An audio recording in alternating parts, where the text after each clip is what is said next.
오늘의 본문과는 좀 상관없을 수도 있는데요. 앞서서 요한복음 4장 3절과 이 4절의 내용을 함께 나누기를 원하는데요. 그 내용을 보면은 이렇게 쓰여져 있습니다. 3절을 보면 유대를 떠나사 다시 갈릴리로 가실새. 예수님과 제자들이 지금 유대를 떠나서 이제 갈릴리로 돌아가고자 하시는 본문입니다. 그런데 4절을 보면요, 사마리아를 통과하여야 하겠는지라 그렇게 표현이 되어져 있죠. 제가 설교 중에도 많이 이야기를 했기 때문에 해석하기 어렵지 않은 구절이라고 생각이 됩니다. 예수님께서 본래 가고자 하셨던 곳이 어디라고 지금 성경이 이야기하고 있죠? 3절, 갈릴리를 가고자 하셨다. 그런데 4절을 보면 갑자기 그 노정을 트시죠. 갈릴리로 가시려면 원래는 이 사마리아를 우회해서 가시는 것이 이제 통념적인데, 예수님께서 어떻게 가시겠다고 하시는 거예요? 지금 사마리아를 관통해서 가시겠다, 그렇게 이야기를 합니다. 그러니까 물론 이 하나님이신 이 예수님의 입장에서는 모든 것이 하나님의 섭리 안에 있는, 하나님의 계획 안에 있는 행동이셨겠지만, 이 제자들이나 예수님이 아닌 저와 같은 이런 연약한 사람들이 볼 때에는 예상치 못한 갑작스러운 변수가 발생했다고 이제 생각이 들 수 있는 것이에요. 그럼에도 불구하고 저는 완전 피기 때문에 괜찮습니다. 오케이, 예수님이 원하시는 길이니 그냥 가다 보면 또 하나님 보여주시는 것이 있겠지, 이러고 갈 수 있는데, 이 제2의 특화되신 분들은 그때부터 마음이 어려워지시잖아요. 도대체 지금 뭘 하길 원하시는 건지 막 머릿속으로 여러 가지 이제 계산들, 예수님의 그 동행이 불편해지기 이제 시작하는 거예요. 자, 그런데요, 우리는 알죠. 예수님의 이 여정, 그러니까 사마리아를 지나가고자 하셨던 예수님의 이 행동을 통해서 어떤 일들이 일어나죠? 사마리아에 복음의 소식이 전해지게 되죠. 아무도 들어가려고 하지 않았던 이 사마리아 땅, 오히려 이방인들보다 더 성경의 표현으로는 개처럼 여겨졌던 그 땅에 하나님의 말씀이 들어가기 시작했다는 거예요. 구원의 소식이 전해지게 되었죠. 그리고 제자들에게도 이 새로운 복음이 무엇인가에 대해서 눈을 뜨게 해주세요. 이전까지는 이런 복음을 들어본 적이 없어요. 그러니까 사마리아를 들어가서 그들을 전도하겠다는 이런 복음은 당시의 유대 사회 가운데서는 있을 수 없었던 일이었죠. 그런데 예수님께서 지금 제자들에게 이 사마리아를 지나가시는 그 행위를 통해서 복음이 무엇인지 알려주셨고, 제자들에게 새로운 이 복음의 부르심으로 초청을 해주셨다는 거예요. 그리고 사명을 주셨죠. 추수할 것은 많은데 추수할 일꾼이 부족하다. 완전히 새로운 이 세계로 예수님이 제자들을 초대하셨다는 거예요. 이처럼 제자들은요, 자신들이 전혀 의도했던 일이 아니었고 사전에 예수님과 그 어떠한 논의도 이루어지지 않았었던 상황이었습니다. 하지만 그 사건이 그들의 인생의 방향을 완전히 바꾸어 놓았다는 거예요. 그러니까 제자들의 인생이 완전히 뒤집어지게 되었죠. 그리고 완전히 새로운 세상에 눈을 뜨게 되었다는 것입니다. 그래서 어떤 분은요, 이러한 본문, 이러한 상황들을 통해서 뭐라고 표현을 하시냐면 계기적 실존을 경험했다, 이제 그렇게 이야기합니다. 계기적 실존. 그러니까 실존에 대한 새로운 성찰을 일어나게 하는 어떠한 이 접점 포인트, 이 컨택 포인트를 이 계기적 실존이라고 이야기를 한다는 거예요. 그 삶의 계기를 통해서 우리의 인생이 완전히 뒤집어지게 된다는 것이죠. 저에게도 그런 비슷한 시간이 있었습니다. 제가 설교 중에 가끔 이야기를 했죠. 저는 청년 시절에 대부분, 그리고 결혼을 해서 신혼의 한 4년 정도를 중국에서 청년으로도 있었고, 또 평신도 선교사로 파송을 받아서 이제 중국에 지내기도 했습니다. 처음에 제가 갔을 때가 생각이 나요. 제가 인도에 가 있었던 그 FA 21기 선교사님들이랑 이야기할 때 언어가 너무 어렵다고 이야기를 하시더라고요. 근데 딱 제가 거의 몇 년 전입니까? 2005년도니까 그때가 이제 생각이 나는 거예요. 벌써 한 18년 정도 된 시기죠. 너무 힘들어서 제가 그렇게 한국을 돌아가고 싶다고 얘기를 했어요. 틈만 나면 070으로 집에 전화해서 엄마 나 더 이상 못 있을 것 같다고. 중국 언어가 너무 어렵다. 성조가 하나도 둘도 아니고 4개나 된다. 그리고 한자를 읽어야만 뭔가를 읽을 수 있잖아요. 그러니까 얼마나 많은 한자를 외워야 하는가. 우리나라처럼 그냥 자음과 모음만 외우면 그냥 읽을 수 있는 그런 게 아니잖아요. 그러니까 그 단어를 정확히 모르면 그 단어를 읽을 수가 없는 거예요. 너무 스트레스인 거예요. 3개월이 됐을 때 집에 가고 싶다. 안 된다는 거예요. 6개월이 됐을 때 안 된다는 거예요. 거의 1년이 다 됐을 때도 안 된다는 거예요. 공교롭게도 제가 같이 있었던 분이 저희 외삼촌이셨지만 그곳에 목사님으로 계셨어요. 그러니까 선교사님이셨단 말이에요. 그러니까 원래 언어는 그렇게 어렵다. 그리고 하나님께서 그러니까 언어를 위해서 너를 이곳에 보낸 게 아니라 정말로 하나님의 특별한 계획이 있기 때문에 너를 보내신 걸 거다. 그러니까 언어에 너무 스트레스 받지 말고 다른 어떤 또 다른 하나님의 그 부르심을 좀 구하면서 기도했으면 좋겠다. 이렇게 이야기를 하는데, 부르심이라는 게 뭐 기도한다고 하나님께서 뭐 주시나, 그런 게 아니잖아요. 그럼에도 불구하고 뭐 돌아갈 수 없으니 어쩔 수 없잖아요. 제가 뭐 돈을 버는 것도 아니고 돌아간다고 사실 할 수 있는 것도 아니고, 그래서 어쩔 수 없이 계속 공부를 하면서 이제 교회에 붙어 있었어요. 뭐 선교사님이 외삼촌이니 제가 교회 말고는 갈 데가 없었죠. 근데 그러다가 점점 제 안에 이 신앙생활이 기쁨이 되는 거예요. 이전까지는 한 번도 저는 청년 공동체 안에서 뭔가 쉐어나 뭐 이런 기도 생활 같은 것을 해본 적이 없었습니다. 그러니까 어렸을 때 저는 개척교회를 다녔기 때문에 아침부터 그냥 가서 그냥 저녁까지 있는데 시간대별로 제 포지션이 달라요. 아침 7시에 가면은 일부 예배 성가대, 이제 그 성가 가운 입고 거기서 이제 연습하고 이제 성가대로 열심히 이제 봉사를 하다가 이제 오후가 되면은 이제 젊은 이제 사람들이 이제 오시는 그 예배, 또 이제 악기를 가지고서 연주해야 하는 또 세션 주자가 되는 거예요.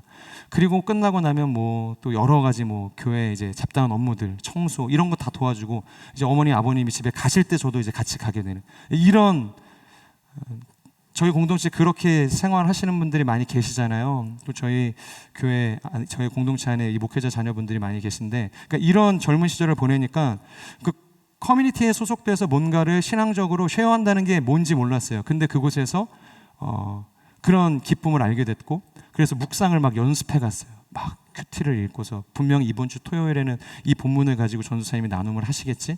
아주 미리 예습을 하는 거예요. 그래서 다 적어놓고 마치 나 예습 안 한 것처럼 이렇게 암송해가지고 가가지고 막 이야기하는. 그 기도도 막 시키면은 바로 할 수 있도록 기도 훈련도 혼자서 했어요. 누가 시키지도 않았는데. 이게 너무 재밌는 거예요. 그러다 보니까 제 안에 이 신앙생활에 대한 기쁨이 생기니까 언어가 더 이상 중요한 게 아니에요. 그러니까 언어는 조금 못해도 돼요. 사실 그 언어를 좀 하고 학교를 이제 들어가려고 했는데 계속 학교를 떨어지는 거예요. 언어가 잘 안 되니까. 언어 시험에 떨어지니까 1년 제가 학교를 들어가야 하는 시간들이 뒤로 이제 밀리게 되는 거죠. 그럼에도 불구하고 저는 기뻤다는 거죠. 그러니까 저의 인생 가운데 어찌 보면 하나님께서 주시는 그 계기적 실존을 경험하는 순간이 아니었나, 이제 그런 생각이 되어지는 거예요. 어렸을 때 제가 초등학교 때 하나님을 깊이 만나고 그때 목회자로서의 서원을 했지만 그때는 제가 너무 어렸다는 거예요. 그러니까 그 하나님을 향해 나의 이런 신앙의 결단들을 내가 끌고 갈 만한 믿음이 저에게 없다는 것을 하나님께서 아셨기 때문에 다시 한번 저에게 저의 존재에 눈을 뜨게 해주셨고 믿음을 부어주셔서 하나님의 그 부르심을 완성할 수 있는 자리로 저를 인도해 주셨다는 거예요. 하나님을 깊이 만나게 됐고 신앙의 성장과 이 비전의 방향이 조율되어지는 시간들을 제가 그 20대 초반의 시간 동안 경험하게 되었다는 것이죠. 만약에 그런 중국에서의 시간, 하나님께서 저를 만나주시고 또 중국이 저를 어렵게 한다고 생각했던 그 방황의 시간이 저에게 없었다면 지금 이곳에서 아마 여러분들을 만나지 못했을지도 모른다는 것이죠. 저희는 지난주에 이 야곱의 이야기를 함께 나누었었죠. 그 야곱의 이 부정직한 행위를 통해서 형 에서의 뭐를 강탈하게 되죠? 장자권을 강탈하게 되었죠.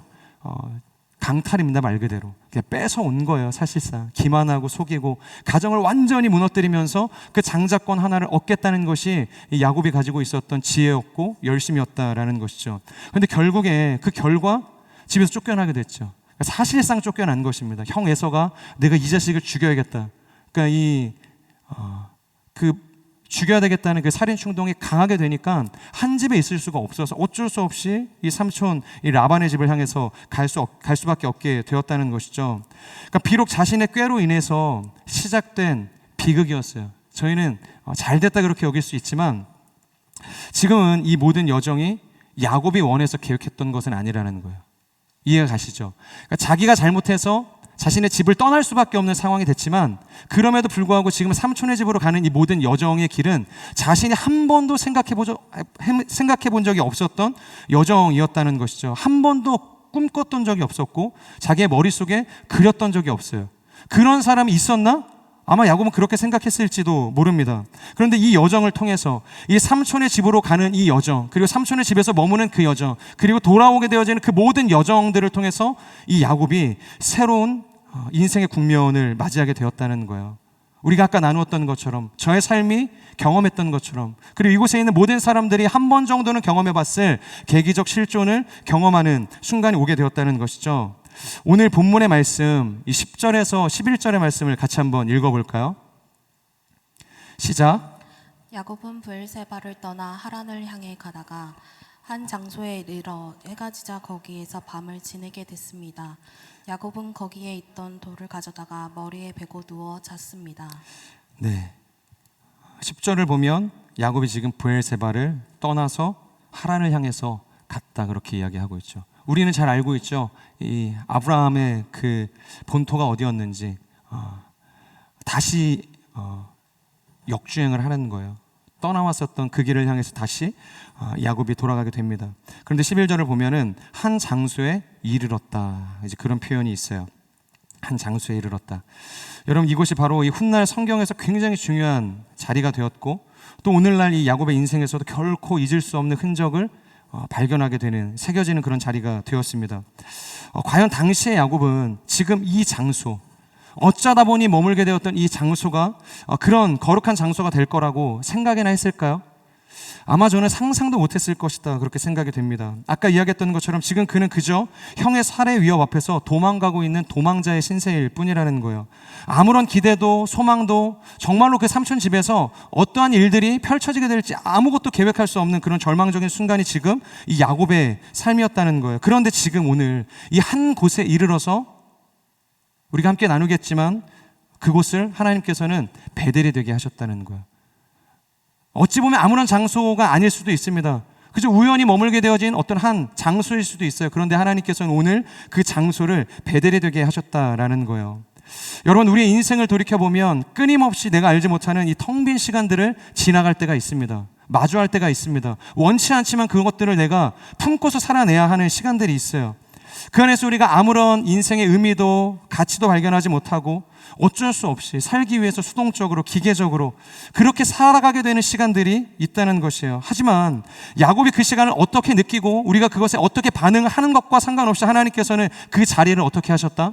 그 시간을 어떻게 하셨다? 바로 베델이 되게 하셨다는 거예요. 베델. 하나님께서 그곳에 찾아오셨다라는 거죠. 그러니까 하나님의 얼굴이라는 의미를 가지고 있잖아요. 브니엘. 하나님의 얼굴을 대면하게 되었던 거룩한 공간이 되게 하셨다는 거예요. 11절에서 나오는 이 한 장소에 이르러, 한 번도 꿈꿔보지 못했던 그 장소를 통해서 하나님께서는 야곱의 인생을 만나서 변화시켜 주시는 거룩한 은혜를 부어주셨다는 것이죠. 다시 한번 말씀드리지만 그곳을 하나님께서 어떻게 하셨다고요? 그 한 장소를 베델이 되게 하셨다. 저는 이 상황을 통해서 우리가 딱 한 가지를 기억할 수 있으면 좋을 것 같아요. 그것이 무엇이냐면, 우리의 인생에도 동일하게 찾아오는 이런 무의미한 시간들, 무가치하게 여겨지는 시간들, 때로는 고난과 고통의 순간들, 절망의 순간들 속에서도 실제로는 그 삶이 그렇지 않을 수 있다는 믿음을 가져야 된다는 거예요. 왜냐하면 오늘 야곱이 경험했던 것처럼 하나님께서는 그 시간을, 그 자리를 베델로 만들어주시는 분이시기 때문입니다. 여러분, 믿으십니까? 그렇기 때문에 우리에게 지금 필요한 영적인 태도가 있다면 그것이 무엇이냐면, 바로 어떠한 상황을 마주할 때, 어떠한 시간을 우리가 지나갈 때에도 누굴 대하듯 할 수 있어야 돼요? 무엇을 기대할 수 있어야 돼요? 바로 주님을 대하듯이 할 수 있어야 되는 거예요. 주님의 임재를 기대할 수 있는 마음들을 우리의 마음 가운데 품을 수 있어야 된다는 것입니다. 왜냐하면 오직 하나님의 섭리는 그 모든 시간과 우연이라고 우리가 여기고 결정짓는 그 순간 속에, 그 상황 속에, 그 자리 속에 이미 충만하게 역사하고 계시는 분이라는 거예요. 야곱은 지금의 이 순간 하나님께서 자신과 함께한다는 이 믿음의 고백을 드릴 수 없는 사람이었다는 거예요.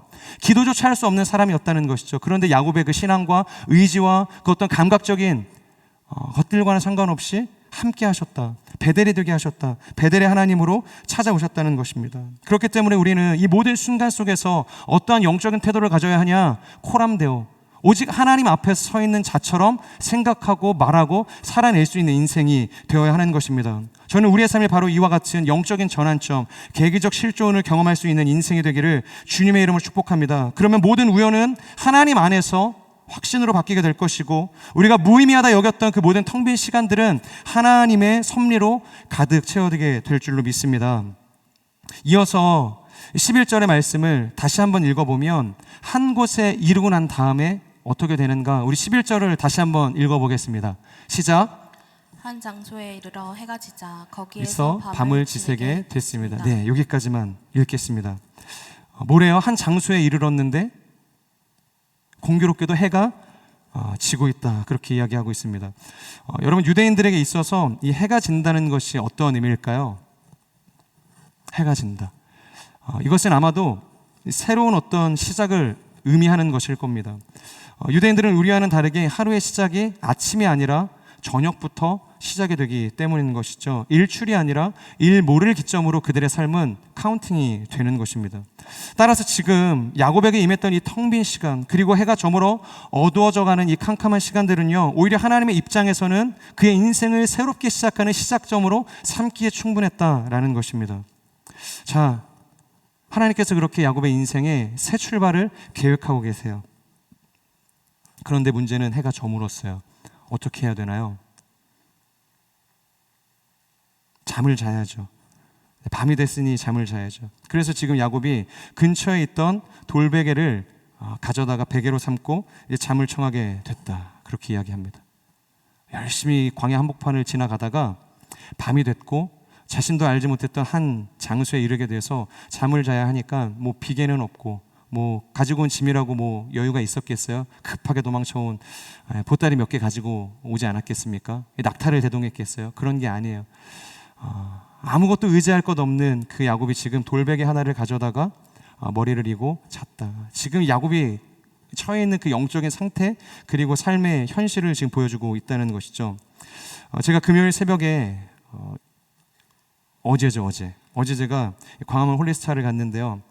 날씨가 추워진다고 생각을 해서 나름 준비를 하고 갔습니다. 두껍게 안에 이제 옷을 껴입고 이제 외투를 입고서 그리고 갔는데요. 차에서 내리자마자 제가 후회를 했어요. 야, 이건 추워도 너무 춥다.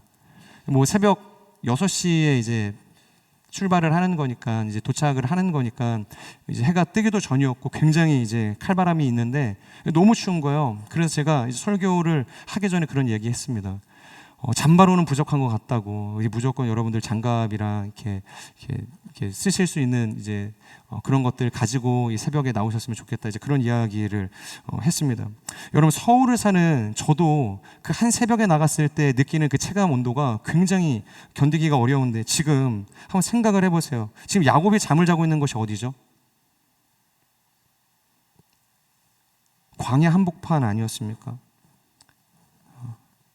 밤이 되면 평균 온도가 영하 12도로 떨어지고 체감 온도는 영하 20도가 되는 곳이 이 사막이라고 지금 이야기를 하는 거예요. 밤이스을 맞으며 이 광야 한복판에서 잠을 청하는 지금의 이 야곱의 인생, 그래, 아무것도 의지할 것 없어서 어쩔 수 없이 돌베개를 가지고서 자신의 쪽잠을 청하고 있는 이 야곱의 인생, 모르긴 몰라도 아마 야곱이 자신의 인생을 그래프로 그려본다면 가장 저점을 찍는 순간이 이 순간이 아니었을까. 그러니까 이 베델의 하나님을 만났다는 감격보다 내가 그때 진짜 너무 힘들었다, 그런 이제 생각들이 가득했던 시간이었을 거라는 거예요. 제가 이스라엘 선교사님께 이제 그런 이야기했어요. 과거에는 오셔가지고 그 네게브 사막을 가셔서 그 광야 캠핑을 하셨다는 거예요. 그래서 사실 저도 이번에 갈 때 그 캠핑을 좀 기대하고 갔거든요. 근데 좀 뭐 이렇게 예약하는 시스템이 좀 바뀌어서 예약을 하지 않으면 이제 광야 캠핑도 못 한다고 이제 그런 이야기를 하시는 거예요. 그래서 다음에는 꼭 미리 예약을 해서 이 네게브 사막 광야 캠핑을 하자, 이제 그런 이야기를 했는데, 저희는 뭐 캠핑이지, 지금 이 야곱은 캠핑이 아니라 지금 노숙을 하고 있는 거거든요. 어찌 보면 성경에서 노숙하고 있는 최초의 노숙자가 아닐까, 이제 그런 생각을 할 수 있는 거예요. 그러니까 광활한 사막의 이 웅장함이나 이 밤하늘에 떠 있는 이 수많은 별들을 보고서 감상에 빠져 있을 수 없는 그런 지금 절망적인 순간이 이 야곱의 순간이었다는 것입니다. 어찌 됐든 어쩔 수 없이 그런 상황 속에서 야곱이 잠을 청하게 됐어요. 그러다가 오늘 본문을 보면 꿈속에서 놀라운 광경을 마주하게 되었다 이야기하고 있죠. 우리 12절에서 13절의 말씀을 이 개역개정 버전으로 함께 읽어보도록 하겠습니다. 개역개정입니다. 시작. 꿈에 본즉 사닥다리가 땅 위에 서 있는데 꼭 꼭대기가 하늘에 닿았고, 또 본즉 하나님의 사자들이 그 위에 오르락내리락하고, 또 본즉 여호와께서 그 위에 서서 이르시되. 나는 아멘. 여호와니 네, 여기까지만 읽겠습니다. 일단 본문을 보면 몇 번이나 사용해서 강조하고 있는 표현이 있는데 혹시 발견하셨습니까? 몇 번이나 지금 강조를 하고 있는데 바로 본즉. 그러니까 야곱이 본즉. 이 단어가 강조되고 있어요. 그러니까 야곱이 꿈에서 본 세 가지를 이끄는 표현으로 이 본즉이라는 단어를 사용하고 있다는 거예요. 얼핏 보면 이것을 우리가 그냥 하나의 동사처럼 여길 수 있지만 이 히브리어의 이 원어적인 느낌으로 해석을 하면 이 보통 놀라거나 예기치 못한 상황을 마주하게 됐을 때 내뱉는 감탄사와도 같은 거예요. 그래서 우리가 이것을 직역을 해보면 이런 느낌일 수 있겠죠. 와, 사닥다리가, 와, 하나님의 사자들이, 와, 여호와의 얼굴이.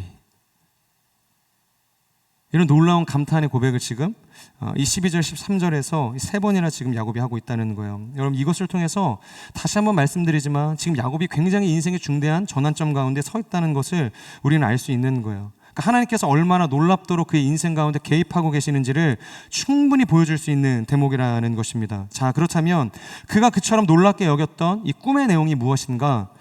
첫째로 그가 본 것이 무엇이죠? 첫 번째로, 와, 그가 본 것, 사닥다리입니다. 사닥다리. 그가 가장 먼저 본 것이 사닥다리였어요. 이것은 히브리어의 슐람이라는 단어가 사용이 되어지는데요. 그러니까 성경의 모든 이 용례를 살펴보아도 딱 이곳에서만 이 슐람이라는 단어가 사용이 됩니다. 그러니까 사닥다리가 딱 여기에서만 히브리어로 사용이 되어지는 거예요. 이 사닥다리는 독특한 특징이 있었는데요. 그것이 무엇이냐면 바로 이 사닥다리가, 그 머리가 성경을 보면 어디에 닿았다고 이야기를 하고 있어요? 이 사닥다리의 머리가, 그 꼭대기가 하늘에 닿았다. 그러니까 이 사닥다리가 가지고 있는 첫 번째 특징이 무엇이었냐면 그 머리가 하늘에 닿았다, 그렇게 이야기를 하고 있는 거예요. 여러분, 창세기를 우리가 기억을 해볼 때 바벨탑을 쌓을 때 그렇게 간절히 하늘에 닿고자 했지만 어떻게 됐죠? 실패했죠. 결코 닿을 수 없었습니다. 그런데 이 사닥다리의 머리는 그 꼭대기가 이미 하늘에 닿아 있었다, 그렇게 성경이 표현하고 있는 거예요. 그리고 두 번째 특징은 무엇이냐면 이 사닥다리는 땅 위에 선 것이 아니죠. 사다리는 어때요? 밑에 지지대를 두고 위를 향하게 되어져 있죠. 그런데 이것은 땅을 향해서, 땅의 방향으로 서 있었다, 그렇게 이야기하고 있습니다. 쉽게 말하면 아래에서 위를 향한 것이 아니라 위에서 아래를 향해 있는 다리였다, 그렇게 표현을 하고 있는 거예요. 역시나 사람들이 땅에서 하늘을 향해 쌓았던 바벨탑과는 다르게 야곱이 지금 이 꿈에서 본 사닥다리는 하늘에서 아래로 하나님께서 내려주신 다리였다, 그것을 우리는 알 수 있어요. 제가 과거에 중국에 있을 때 재미있게 보았던 것 중에 하나가 무엇이었냐면, 그러니까 우리나라도 이 설날과 추석을 굉장히 중요한 절기로 생각을 하지 않습니까? 그래서 가족들이 만나고 휴가를 내서 정을 이제 교류하는 시간들로 삼는데, 중국 사람들은 정말로 이 춘절과 이 중추절을 굉장히 중요하게 여긴다는 거예요. 그러니까 모든 것들을 사실 다 내려놓고 회사에서 만약에 휴가를 주지 않으면 그냥 사직서 내고서 갈 정도로 이 명절을 그들이 굉장히 중요하게 생각을 해요. 가족들과 보내는 이 시간들을 중요하게 여긴다는 것이죠. 그런데 그 명절 기간에 굉장히 독특한 행동을 한 가지 하는데 그것이 무엇이냐면, 보통 이 중국 사람들의 그 문의 입구를 보면은 복자를 그렇게 많이 붙여놔요. 그러니까 마치 부적처럼 이 복이라고 쓰여져 있는 그 스티커를 문에다가 붙여놓는다는 것이죠. 그런데 이 명절의 기간, 이 춘절과 이 중추절에는 이 복자를 거꾸로 놓는다는 거예요. 거꾸로 뒤집어서 붙여놔요. 왜 그렇게 뒤집어 놓냐고 이야기를 하면, 이 명절 기간만이라도 복이 아래서 위가 아니라 위에서 아래로 마구 쏟아지게 해달라는 이 간절한 마음을 담아서 그렇게 한다고 이야기를 하는 거예요. 여러분, 단순한 행동이죠. 그리고 그것을 그들이 알고서 하는 행동인지는 사실 잘 모르겠습니다. 그런데 중요한 것은 이 단순한 행동이 복이라는 것이 아래에서 생겨나는 것이 아니라 반드시 위에서 아래로 쏟아진다는 것을 그들이 무의식적으로 그 행동 가운데 담아내고 있다라는 것이에요. 복이라는 것이 위에서 아래를 향하는 것이다. 하나님을 알지 못하는 이 중국 사람들도 알고 있는 것이죠. 그래서 제가 그 예전에 그 한 설교를 듣는데, 지금 저희 교회에 안 계시는데 이상주 목사님이 그런 이야기 하셨어요. 하나님의 축복이라는 단어는 옳지 않다는 거예요. 하나님의 축복. 왜냐하면 이 축복이라는 단어 자체가 그러니까 복을 빌어준다라는 의미를 가지고 있거든요. 근데 하나님은 복을 내려주시는 분이시지 복을 빌어주시는 분이 아니라는 거예요. 그러니까 하나님의 축복이, 그러니까 이런 표현 하지 말라는 것이죠. 그러니까 오히려 하나님의 강복이라는 게 맞다는 거예요. 은혜를 하나님께서 부어주시는 분이시기 때문에. 지금 이것을 지금 성경이 이야기해주고 있는 거예요. 중국 사람들이 복자를 거꾸로 놓는 그 행위들이 이런 하나님의 이 복에 대한 이 주체성을 어찌 보면 고백하고 있는 행위라는 것입니다. 사랑하는 여러분, 복이라는 것이 언제나 위로부터 임하는 것인 줄 믿으시기를 주님의 이름으로 축복합니다. 위로부터 내리는 하나님의 그 복이 우리의 인생을 가득 채우실 수 있는 거룩한 은혜가 있기를 축복합니다. 여러분, 야곱의 장자권이 무엇이었죠? 그것은 바로 인간적인 계략과 자신이 행할 수 있는 최고의 열심의 어찌 보면 결과물이었습니다. 그 안에는 하나님의 선하심과 하나님의 주도적인 어떠한 이 사역을 드러낼 수 있을 만한 것들이 존재하지 않았다는 것이 철저히 계산적이었고 야곱 중심적이었던 행위였습니다. 그래서 지금 하나님께서는 그것을 알려주고자 하시는 거예요. 위에서 아래로 내려오는 이 사닥다리를 통해서 복이라는 것은 언제나 위에서 아래로 향하는 것이라는 것을 지금 야곱에게 보여주고 있는 것입니다. 자, 그리고 난 다음에 그가 본 환상이 무엇이죠? 이 사닥다리를 보고 난 다음에 야곱이 본 것. 와, 이 층계를 위아래로 오르락 내리락 하는 천사들을 보았다고 이야기하고 있죠. 사닥다리 위아래를 계속해서 오르락 내리락 하는 이 천사들을 보게 되었어요. 만약 야곱이 본 꿈이 여기서 끝이 났다고 한다면 복의 주체가 이 천사일 수도 있겠다, 그렇게 우리가 생각을 할 수도 있겠죠. 이 천사가 복을 가지고 야곱에게 복을 주는 주체자라고 생각을 할 수도 있다는 거예요. 그런데 야곱이 마지막으로 본 꿈이 무엇이었어요? 그 층계를 오르락 내리락 하는 그 천사들의 그 끝에 누가 서 계셨죠? 여러분, 밑에서 우리가 올려보면 그 위가 끝일 수 있지만 위에서 내려다보면은 그 끝이 뭐예요? 시작점이라는 거예요. 그 사닥다리의 그 시작점에 누가 서 계셨죠? 13절. 그리고 여호와께서 그 위에 서서 이르시되. 와, 여호와께서 그 사닥다리의 끝, 그러니까 그 사닥다리의 시작점 가운데 서 계시며 야곱을 주목하고 계셨다. 여러분, 이것은 다시 한번 이 복의 주권이 누구에게 있는가를 다시 한번 강조하고 있는 표현이라는 것이죠. 자, 그리고 그 다음이 정말로 중요한데 뭐라고 이야기하시는가? 그 사닥다리의 그 시작점 가운데 서서 여호와께서 야곱을 향해 뭐라고 이야기하시는가? 23절 하반절에서부터 24절까지의 말씀을 우리 같이 읽도록 하겠습니다. 시작. 그리고 여호와께서 그 위에 서서 말씀하셨습니다. 나는 여호와 곧 내 조상 아브라함의 하나님 이삭의 하나님이다. 내가 누운 땅을 내가 너와 내 자손들에게 주겠다. 내 자손이 땅의 티끌과 같이 돼서 동서남북으로 퍼지게 될 것이다. 너와 내 자손을 통해 이 땅의 모든 족속들이 복을 받게 될 것이다. 자, 실제로 하나님께서 야곱의 인생을 향해서 복을 주시는 장면이 나옵니다. 여러분, 지금까지 야곱은요, 단 한 번도 실제로 하나님의 음성을 들어본 적이 없는 사람이었어요. 그러니까 하나님과 인격적인 관계를 맺어본 적이 없었던 사람이었다는 거예요. 어찌 보면 이 이삭과 이 리브가라는 이 부모의 신앙을 따라서 아직 성인 세례에 이르기 전에 연약한 인생과도 같았다는 것이죠. 그런 야곱의 삶 가운데 지금 하나님께서 개입해서 들어오고 계시는 거예요. 그러니까 연약한 인생이었던 이 야곱의 신앙 가운데 하나님께서 찾아오고 계시는 것입니다. 철저히 하나님의 열심과 자신의 의지를 가지고 이 야곱을 축복하고 계시는 거예요. 어찌 보면 이것이 야곱의 세례식이 아닌가라는 그런 생각을 개인적으로 하게 되는 것이죠. 자, 그리고 그 축복을 하시고 난 다음에 그것을 내가 어떻게 이루어 가실 것인가에 대한 하나님의 의지를 보여주고 계신다는 거예요. 우리 15절의 말씀을 같이 읽도록 하겠습니다. 시작. 내가 너와 함께 있을 것이며 내가 어디로 가든지 너를 지켜주겠다. 그리고 너를 이 땅으로 다시 데려오고 오겠다. 내가 내게 약속한 것을 다 이룰 때까지 너를 떠나지 않겠다. 15절을 보면 얼마나 하나님의 일방적인 의지가 반영되고 있는지를 보여주고 있어요. 그냥 단순히 립 서비스로 끝내겠다는 것이 아니에요. 내가 이것을 어떻게 이룰 것인지에 대한 하나님의 의지까지 보여주고 있다는 것이죠. 이 15절에 나타난 이 하나님의 의지를 총 5가지로 우리가 나눌 수 있는데요. 첫 번째, 내가 너와 함께 있을 것이다. 그리고 두 번째, 내가 어디로 가든지 너를 지켜주겠다. 그리고 너를 이 땅으로 다시 데리고 오겠다. 그리고 내가 내게 약속한 것을 다 이루겠다. 그리고 마지막, 너를 떠나지 않겠다. 이 5개의 단락을 통해서 하나님께서 얼마나 신실하게 야곱에게 선언한 이 언약이 이루어질 것인가에 대해서 확증하고 계신다는 거예요. 놀라운 축복이죠. 그런데 축복 자체도 놀랍지만 그것을 이루어 가시고자 하는 하나님의 열심이 저는 더 대단하다고 생각이 됩니다. 하나님의 의지가 훨씬 더 놀랍다는 것이죠. 저는 야곱에게 허락한 이 동일한 축복이 여러분의 삶 가운데도 가득하기를 주님의 이름으로 축복합니다. 자, 그런데요, 축복도 좋아요. 하나님의 의지도 좋습니다. 그런데 이것을 읽다가 한 가지 딱 걸리는 부분이 있지 않으세요? 기왕이면 이렇게 해주셨으면 더 좋았을 텐데. 복을 주실 거면은 좀 기왕이면 이렇게 처음부터 해주셨으면 좋지 않았을까. 저는 개인적으로 이해가 안 되더라고요. 그것이 무엇이었냐면 이런 표현이 있죠. 너를 이 땅으로 다시 데리고 오겠다.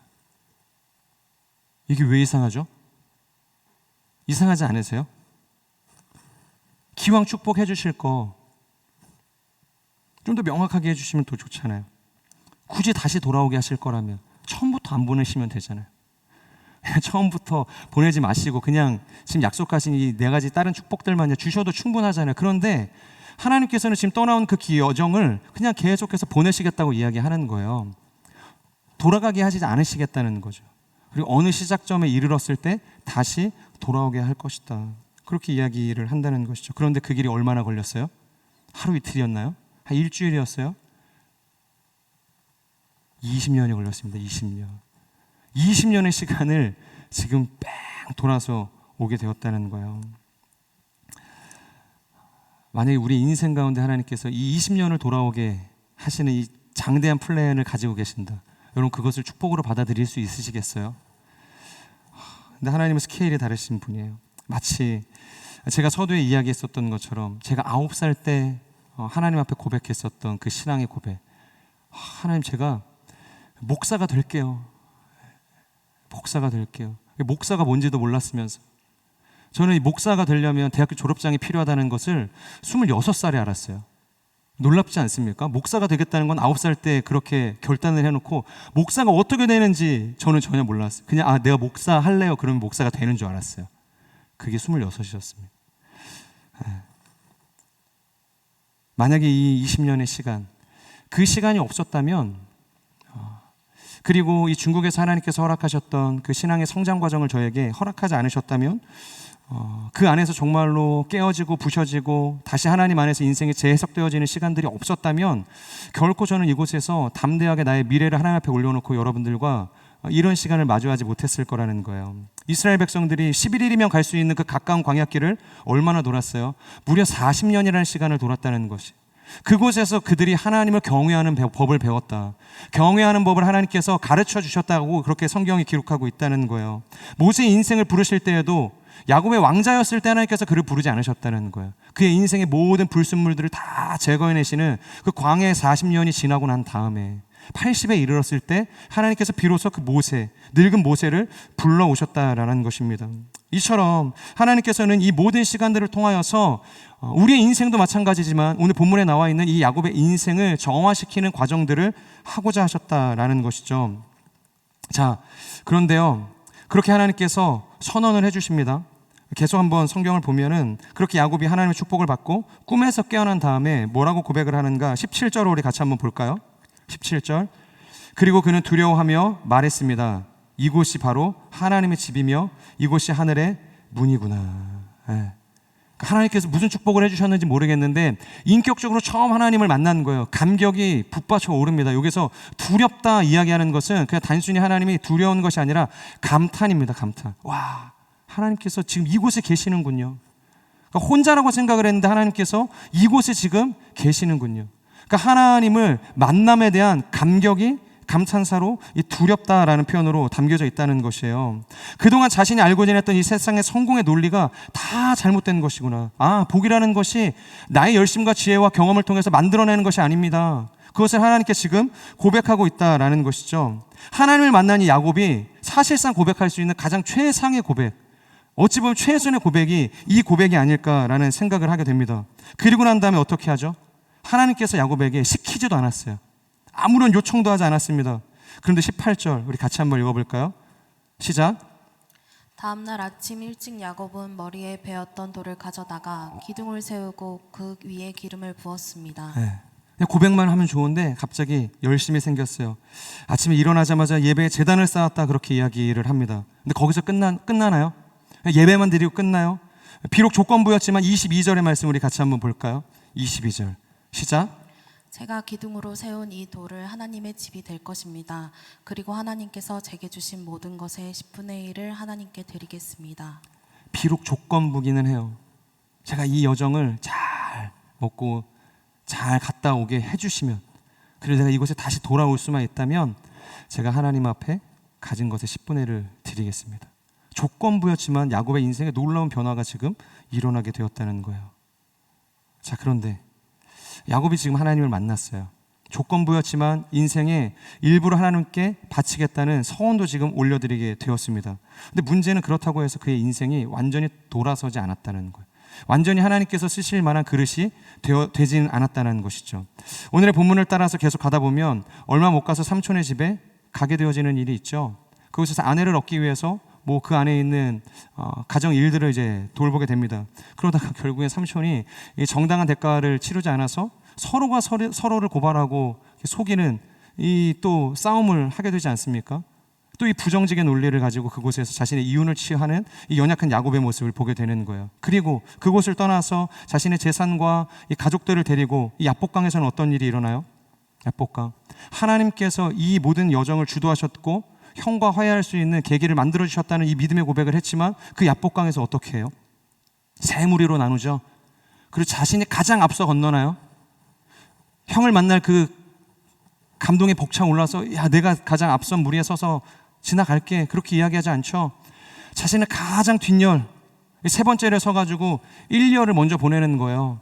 그리고 1열이 갔을 때 야곱, 당신의 동생이 이것을 주라고 이야기합니다. 그러면서 뭐 여러 가지 립 서비스를 했지만 만약에 이 형에서가 그것을 받아들이지 않으면 도망가서 뭐 이리 피하고 저리 피하고 수만 가지 개인적인 이 계략들을 지금 야곱이 짜고 있었다는 거예요. 그러니까 별의별 인간적인 수싸움을 하게 됐다는 것이죠. 자, 그리고 어찌됐든 간에 그렇게 형을 만나서 재회의 기쁨을 나누고 난 다음에 어떻게 되죠? 해피 엔딩이었나요? 그렇게 이 야곱의 인생이 마무리가 되었습니다. 그렇게 끝나지 않는다는 거예요. 창세기 35장으로 건너가 보면 나중에 우리가 이것을 나누게 되겠지만 지금 잠시 이야기를 하면 창세기 35장 1절에서 이렇게 쓰여져 있습니다. 하나님께서 야곱에게 말씀하셨습니다. 일어나 베델로 올라가서 거기에 머물라. 그리고 거기에서 내가 내 형에게로부터 도망칠 때 내게 나타나셨던 하나님께 제단을 쌓아라. 이것이 창세기 35장 1절입니다. 사실상 야곱의 힘들었던 모든 여정의 끝에 지금 어디에 섰어요? 오늘 우리가 나누었던 이 창세기 28장에서 약속하셨던 하나님의 언약대로 정말로 내가 너를 다시 돌아오게 할 것이다. 돌아왔어요. 지금 베델로 하나님께서 오게 하셨다는 거예요. 그런데 이번에는 하나님께서 그에게 예배를 세울 것을 요구를 하세요. 28장에서는 본인이 하나님 앞에 예배를 올리겠다고 이야기했죠. 그런데 이번에는 하나님께서 그에게 예배하라고 이야기합니다. 자, 그런데요, 여기서 한 가지 문제가 발생해요. 아마 그들 모두가 아차하는 마음이 들었을 것입니다. 35장 4절의 말씀 우리 같이 읽겠습니다. 시작. 그들은 자기들이 지니고 있던 모든 이방 신상들과 귀에 걸고 있던 귀걸이를 야곱에게 주었습니다. 야곱이 그것들을 세겜에 있는 상수리 나무 아래 묻었습니다. 세겜에 있는 상수리 나무 아래 묻었대요. 저는 개인적으로 이걸 보는데 한숨이 나오더라고요. 야, 그렇게 20년의 시간을 어떻게 보면 뺑이 쳤으면 좀 정신 좀 차리고 하나님 앞에 잘 예배하면 너무 좋잖아요. 결국 또 삼촌의 집에서 도망 나올 때 그냥 나오지 않았다는 거예요. 이방 신상들을 다 가지고 나온 거예요. 다 그것을 움켜쥐고 나왔다는 거예요. 여러분, 사람이 20년의 시간이 지나도 잘 변하지 않습니다. 사람 고쳐 쓰는 거 아니라는 말이 있죠. 고쳐 쓸 수가 없는 거예요. 타고난 성품이라는 게 사실상 있는 것입니다. 성경이 그것을 지금 지지해 주는 것 같아요.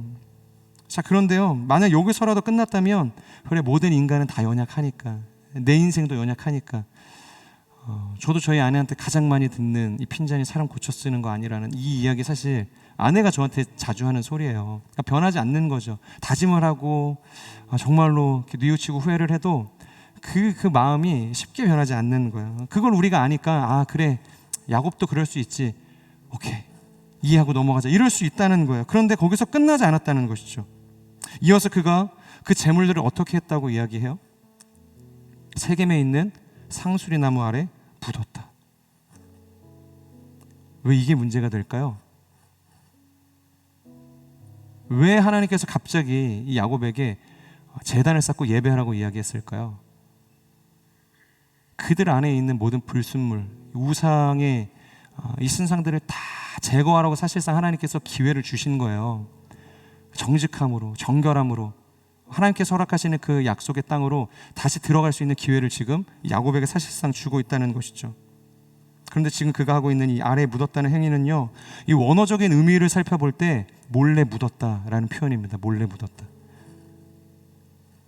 그것을 버린 게 아니라 묻은 거예요. 생각을 해보세요. 이 고대 근동사회에 뭐 냉장고가 있었겠어요? 아니면 뭐 캐비넷이 있었겠어요? 뭐 이렇게 마땅하게 저장 공간이 있었겠어요? 그냥 묻는 거예요, 땅바닥에. 그리고 기억을 하는 겁니다. 아, 내가 그곳에 그것을 묻었지. 그러니까 세겜 상수리 나무라는 표현이 그래서 중요한 거예요. 야곱이 기억할 수 있는 어떤 특정한 자리에다가 그걸 묻은 거죠. 야곱이 쉽게 변하지 않더라고요. 몰래 지금 그것을 감추고 있는 거예요. 그러니까 하나님 앞에 약속한 것이 있으니, 또 우리 하나님께서 요청한 것이 있으니 형식은 취하고 싶은데 끝까지 그게 손에서 놓여지지가 않는 것입니다. 가지고 온 이거 너무 아까운 거예요. 내가 20년을 어떻게 뺑이 쳐가지고 지금 이거를 가지고 고향으로 돌아왔는데 이걸 그냥 버리라고? 버릴 수가 없는 거예요. 그래서 몰래 감추게 되었다는 것입니다. 그것을 이 세겜에 있는 상수리 나무 아래 묻은 거예요. 하나님을 기만하는 것이죠. 여전히 그 안에는 제거해야 할 이 불순물들이 많았던 것입니다. 그래서 여러분, 사람은요, 우리의 힘과 능력과 의지를 통해서는 변화를 이뤄낼 수 없는 거예요. 그러니까 내가 가지고 있는 이 불순물들을 제거할 수가 없는 존재라는 거예요. 그래서 하나님의 열심에 기대어서, 그 하나님의 선하심에 기대어서, 그 하나님의 섭리를 의존해서 조금씩 그때를 벗겨갈 수밖에 없는 것입니다. 그래서 사실상 20년이 필요했던 거고, 앞으로의 모든 시간들 여전히 하나님께서 그 야곱의 인생을 붙들어서 그를 죽는 날까지 인도하셨다. 성경이 그렇게 이야기하는 것입니다. 그렇기 때문에 우리는 돌아가는 것에 대해서 불만을 가져서는 안 될 거예요. 왜 하나님께서 나에게 이런 고난을 주시지? 왜 쉽게 갈 수 있는 그 길을 계속 이렇게 돌아가게 하시지? 여러분, 그 모든 기간들이, 그 긴 여정들이 오히려 우리의 영혼을 살리는 생명의 길이 되는 줄 믿으시길 주님의 이름으로 축복합니다. 그렇게 하나님께서 조금씩 야곱의 인생을 변화시켜 가시는 것 같아요. 그리고 종국에는 창세기 35장 9절에서 10절을 보면 이렇게 이야기합니다. 야곱이 밧단 아람에서 돌아온 후 하나님께서 그에게 다시 나타나셔서 복을 주셨대요. 하나님께서 다시 한번 복을 주십니다. 그것이 무슨 복이냐? 하나님께서 야곱에게 말씀하셨습니다. 내 이름은 야곱이었으나 이제는 더 이상 야곱이라 불리지 않을 것이다. 이제 내 이름은 이스라엘이다. 야곱은 이스라엘이라 불리게 됐습니다. 그러니까 하나님께서 야곱을 계명시켜 주셨어요. 너는 더 이상 야곱이 아니야. 이스라엘이다. 근데 되게 웃긴 게 뭔지 아세요? 하나님께서 35장 10절에서 너는 이제 이스라엘이라 불릴 거야, 그렇게 이야기하는데 그 다음 절부터 보면은 그를 향해서 이스라엘이라고 부르는 것 같아요. 계속 야곱이에요, 야곱. 성경 기자는 계속해서 이스라엘이 아니라 야곱이라고 그의 이름을 기록하고 있다라는 것입니다. 여러분, 하나님께서 지금 야곱의 인생을 향해서 그럼 립서비스 하신 걸까요? 지키지도 못할 약속 지금 하신 거예요? 아니라는 거죠. 지금 이것은 야곱의 인생 저만치에 하나님께서 설정해 놓으신 원대한 목표라는 거예요. 원대한 목표. 지금은 아닐지라도 종국에는 하나님 당신의 그 열심이 그것을 이루실 것이라는 것을 지금 알려주고 계시는 거예요. 그러니까 사도 바울이 고백한 것처럼 이런 표현이 있죠. 너희 안에 착한 일을 시작하시는 이가 언제 그것을 완성하시겠대요? 그리스도 예수의 날에 그것을 완성하시겠대요. 하나님께서는 이미 그것을 시작하셨습니다. 그 일을 진행하고 계세요. 그런데 그것을 언제 완성할 것인가? 우리의 때가 아니라 그리스도 예수의 날에, 하나님이 원하시는 때, 하나님이 작정해 놓으신 그 언젠가 그것을 이루실 것이다. 그것을 이루실 것이라는 것이 중요하다라는 것이죠. 지금 아무리 좋게 봐도 여전히 야곱의 인생이지만 결국에는 하나님께서 당신과 겨루어 이긴 사람이라는 이스라엘이 되게 할 것이다. 그러니까 종국에는 그렇게 할 것이다 라는 것이 중요한 것입니다. 그것이 야곱의 인생의 결론이에요. 여러분, 믿으십니까? 그렇기 때문에 우리는 당장의 눈앞에 놓여진 이 문제와 한계 때문에 절망해서는 안 되는 것이에요. 결코 그것이 끝인 것처럼 인생을 포기해서는 안 된다는 것입니다. 하나님을 원망해서는 안 된다는 것이에요. 혹시 우리 안에도 그 치열한 기도와 인내의 시간들을 보내고 계십니까? 감당할 수 없는 절망과 이 고난의 항복판 안에서 신음하고 계세요? 그렇다면 오늘 우리에게 주시는 이 말씀, 이 창세기의 말씀을 붙드시기를 주님의 이름으로 축복합니다. 하나님께서는 우리에게도 동일하게 지금 말씀하고 계세요. 우리의 인생에도 이 베델의 하나님으로 찾아오시겠다고 지금 말씀하고 계시는 거예요. 야곱의 인생을 변화시키신 그 전능하신 하나님께서 우리의 인생도 그저 내버려 두시는 것이 아니라 언젠가 하나님께서 약속하신 그때 이스라엘이 되게 하실 것이다. 그것을 말씀하고 계시는 것입니다. 그렇기 때문에 우리는 오직 우리에게 열려진 이 모든 삶이 그날에 이르기까지, 하나님께서 계획하신 작정하신 그 날이 오기까지 하나님만을 의지할 수 있는 거룩한 인생이 되기를 주님의 이름으로 축복합니다. 우리 말씀을 기억하면서 같이 기도하겠습니다. 하나님, 어쩔 수 없이 자신의 연약함으로 인해서, 이 죄악된 결과로 인해서 아버지의 집을 떠나게 되었고, 원치 않았고 의도하지 않았고 계획하지 않았지만 자신도 모르게 한 곳에 머물게 되었습니다. 우연처럼 보일 수 있고 마지못해 그 자리에 머물게 된 것처럼 보일 수 있지만, 마주하고 싶지 않았었던 그 광야의 그 절망적인 순간이었지만, 그럼에도 불구하고 이 모든 시간들, 이 모든 섭리는 하나님의 주권 가운데 있었음을 우리가 믿음으로 고백합니다. 야곱이 하나님을 느끼지 못했지만, 야곱이 하나님을 신뢰하지 못했지만, 야곱이 하나님을 예배할 준비가 전혀 되지 않았지만, 그럼에도 불구하고 연약했던 그와 상관없이 하나님께서는 오늘 그의 삶에 침투해 들어오셔서 그곳이 베델이 되게 하셨음을 우리가 믿음으로 고백합니다. 하나님, 우리의 인생, 우리가 의미 없다 여겼던 모든 그 텅 빈 시간들 가운데 예수 그리스도께서 오셔서 정말로 그것이 다시 한번 하나님 안에서 의미를 발견하는 베델의 처소가 될 수 있도록 역사하여 주시옵소서. 하나님의 얼굴을 마주하여 대면할 수 있는 VL이 될 수 있도록 성령 하나님 역사하여 주시옵소서. 이 말씀을 기억하면서 우리 함께 통성으로 기도하며 나아가겠습니다. 신실하신 하나님, 야곱의 인생 가운데 함께 하셨던 그 주님을 바라보며 나아갑니다. 자신의 죄로 인해서, 연약함으로 인해서, 자신의 한계로 인해서 가족을 떠나고 자신이 계획했던 모든 하나님의 인생을 떠날 수밖에 없었던 야곱의 삶이었지만, 자신이 계획했던 하나님 그 지혜의 결과보다 훨씬 더 크고 놀라우신 하나님의 섭리가 그 야곱의 인생을 붙들고 있었음을 우리가 믿음으로 고백합니다. 광야라 여겼던 그 시간들, 의미 없다 여겼던 그 모든 텅 빈 시간들을 통하여서도 하나님께서 의미를 만들어내시는 분이셨고, 그 우연을 가장하여서 찾아오시는 하나님과 확신 가운데 우리를 인도하셨음을 우리가 믿음으로 고백합니다. 하나님 기름 부어 주시옵소서. 야곱의 인생을 이스라엘 되게 하셨던 것처럼 우리의 인생 가운데도 찾아오셔서 베델 하나님을 만나 천국에는 이스라엘이 되게 되는 놀라운 역사가 하나님 있게 하여 주시옵소서. 그 주님을 경외하게 하여 주시옵소서. 그 주님의 언약을 붙들고 나아가는 하나님의 사람들이 될 수 있도록 주여 기름 부어 주시옵소서.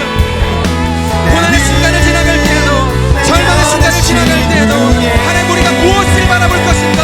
바로 코람데오 그 모든 상황을 역전시키시고 인도하시는 그 선하신 하나님이 우리와 함께 하심을 하나님 고백해야 할 것입니다. 하나님, 내가 선 모든 자리에서 그 코람데오의 하나님 그 베델의 하나님을 경외하며 나아가는 하나님의 사람들이 될 수 있도록 기름 부어 주시옵소서.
기도하며 나갈 때 하나님, 우리 안에 있는 모든 불순물이 씻겨나가는 놀라운 회복의 역사가 있게 하여 주시옵소서. 하나님, 텅 빈 시간처럼 여겨졌던 인생의 모든 고단한 길 가운데에서도 우리가 하나님의 섭리를 따라서 하나님 우리 안에 내어져 버려야 할 모든 것들이 하나님 버려지는 시간들이 될 수 있도록 하나님 인도하여 주시옵소서. 하나님을 원망하고 하나님 앞에 불순종으로 반응하는 시간이 되지 않게 하여 주시고, 오직 나의 길이 주님께 있습니다. 오직 나를 연단하셔서 정금과 같이 되게 하실 그 선하신 하나님을 바라보며 하나님 내 안에 하나님 모든 죄악된 것들이 하나님 떠나가는 역사가 있게 하여 주시옵소서.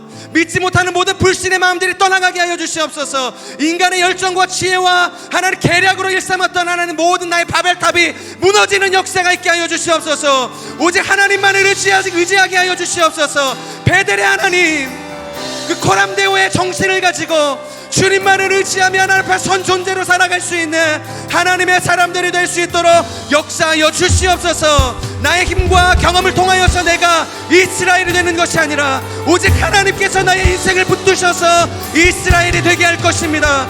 이 믿음의 고백을 주님 앞에 올려드리며 우리 주여 간절히 선포하며 기도하며 나아갑시다. 주여,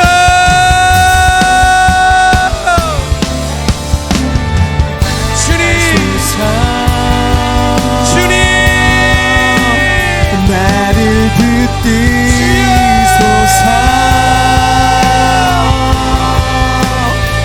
주님의 우리 인생의 주님의 우리 인생의 모든 것이 것입니다. 내 안에 있는 모든 부정한 것들이 떠나갈지어다. 내 안에 있는 모든 불신 떠나갈지어다. 오직 예수 그리스도의 그 피부도 수고를 쌓여 주셔서 정직하지 못한 모든 것들이 떠나가게 하여 주시옵소서. 세상의 방식과 하나님 세상적 경험을 의지하며 하나님 이스라엘이 있고자 했던 모든 하나님 인문주의가 떠나가게 하여 주시옵소서. 그곳에 코람데오, 그곳에 하나님의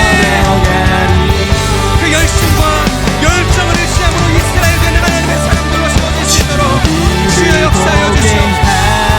오직 주님만을 의지합니다. 오직 주님만을 바라보며 나아갑니다. 나의 뜻과 나의 생각이 무너지게 하여 주시옵소서. 나의 모든 하나님 모든 관점들이 무너지게 하여 주시옵소서. 주님께서 이 시간 우리 가운데 찾아오셔서 오직 하나님만을 바라보며 나아갈 수 있도록 인도하여 주시옵소서. 너희에게 착한 일을 시작하시는 이가 그리스도 예수의 날까지 그것을 이룰 줄을 내가 확신하노라. 하나님 속단하지 않게 하여 주시고 절망 중에서도 하나님을 향한 시선을 거두지 않게 하여 주시고 이 사도 바울의 고백이 나의 고백이 되게 하여 주시고 종국의 눈을 이스라엘로 만드신 그 하나님의 신뢰하며 나아갈 수 있도록 주여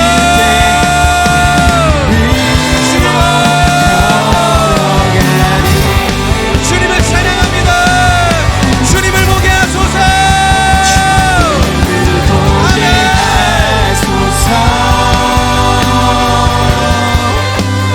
나를 붙들소서. 내 뜻과 내 생각 내려놓고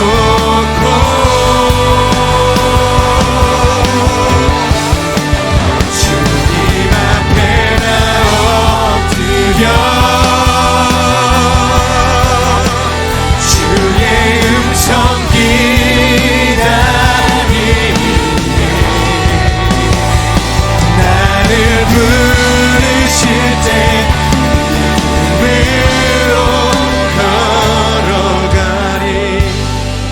걸어가신 주님,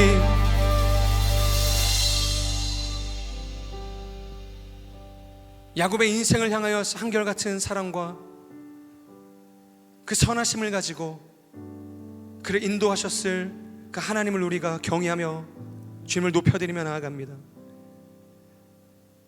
텅 빈 시간처럼 그 야곱의 인생이 절망을 느끼고 한계를 느끼고 모든 것의 무가치함을 고백하며 살아갈 수밖에 없는 가장 밑바닥 인생 때 하나님께서는 그를 버리지 않고 그를 주목하셔서 그가 머물었던 그 장소와 그 시간이 하나님의 얼굴을 마주하여 대면하게 하는 베델 브니엘이 되게 하셨음을 우리가 믿음으로 고백합니다. 하나님, 우리가 이 하나님을 신뢰하게 하여 주시옵소서. 어떠한 순간 속에서도 우리를 향하여서 온전한 마음과 사랑의 마음과 자비와 은혜로 찾아오시는 그 예수 그리스도의 성품을 우리가 노래하는 인생이 될 수 있도록 역사하여 주시옵소서. 모든 절망 중에서도 우리가 코람데오의 정신을 가지고 하나님 앞에 선자로 하나님을 예배하는 인생이 될 수 있도록 인도하여 주시옵소서. 우리 안에 있는 모든 불순물들이 떠나가게 하여 주시옵소서. 죄성이 무너지게 하여 주시옵소서. 인본주의적인 모든 생각과 하나님 우리의 사상들이 떠나가게 하여 주시옵소서. 나의 열심과 나의 지혜와 나의 꾀로 만들었던 모든 바벨탑이 무너지게 하여 주시고 오직 하나님의 열심과 의지를 통하여서 만들어가는 이스라엘이 될 수 있도록 하나님 인도하여 주시옵소서. 그 주님만을 우리가 의지하며 나아갑니다. 너희 안에 착한 일을 시작하시는 이가 그리스도 예수의 날에 오직 그리스도 예수의 날에 그것을 이루실 것을 내가 확신하노라. 내가 확신하노라. 우리의 때가 아니라 우리가 기대하는 그날이 아니라 예수 그리스도께서 작정하신 그때 하나님의 구원의 사역이 완성되어질 그때 그 모든 우리를 향한 하나님의 계획들이 완성되어질 줄 우리가 믿음으로 고백하며 나아갈 수 있는 하나님의 사람들이 될 수 있도록 역사하여 주시옵소서. 그렇게 야곱의 인생을 이스라엘 되게 하셨던 그 신실하신 하나님 우리가 의지하며 주님만을 높여드립니다. 감사합니다. 예수 그리스도의 이름으로 기도합니다. 아멘. 우리 기도를 받으신 주님 앞에 우리 감사의 박수 올려드립시다. 오 주님을 찬양합니다.